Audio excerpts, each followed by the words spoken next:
डकायत उद्यम बेले माड़ी बसिला पुलिस 5 जन को गिरफ्त करिबारे सफल होइथिबा बेले अन्य अभियुक्त माने फरार होइछंती। एने आज नवरंगपुर जिला मैदलपुर थाना रे नवरंगपुर अतिरिक्त आरक्षी अधीक्षक आदित्य सेन एक सांबादिक सम्मेलन रे सूचना दैछंती। एक डकायती दल मैदलपुर अंचल रे डकायती उद्यम करुथबा बेले मैदलपुर पुलिस पेट्रोलिंग करुथबा समय रे 5 जन अभियुक्तों को धरिथिले। अन्य साथी माने फरार थिबा मध्ये सूचना दैछंती। एवनको कोर्ट चालान कराजिबे बोली कहिछंती।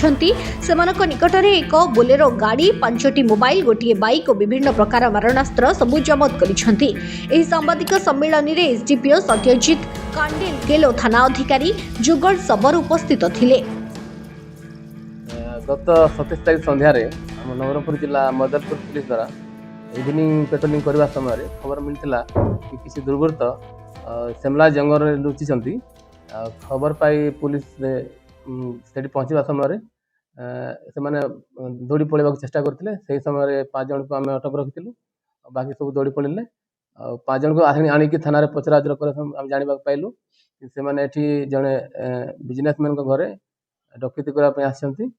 आम विभिन्न प्रकार डकैती व्यवहार होता आइटम सब सीजर कर गोटे कार आ गोटे बाइक सीजर कर रिलेटेड रे मैदलपुर थाना बीएनएस धारा 310 क्लज 4 क्लज 5 आर्म्स एक्ट रे आम गोटे केस होती। केस तदंत चली फर्दर इन्वेस्टिगेशन जना पड़ा एवं आम पाखे 5 जन अच्छा बाकी तो एब्सकॉन्ड कर खूब शीघ्र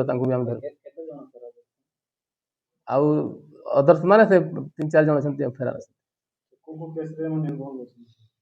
आगुरी विभिन्न डकैती केस इनवल्व होती नवरंगपुर जिला और पड़ोसी जगदलपुर जिले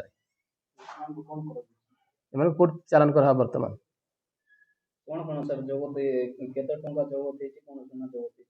विभिन्न आइटम है जो डकैती व्यवहार हुए जमती आपण मैंने देखुं ये बोलेरो गोटे बाइक गोटे से आसते डकैती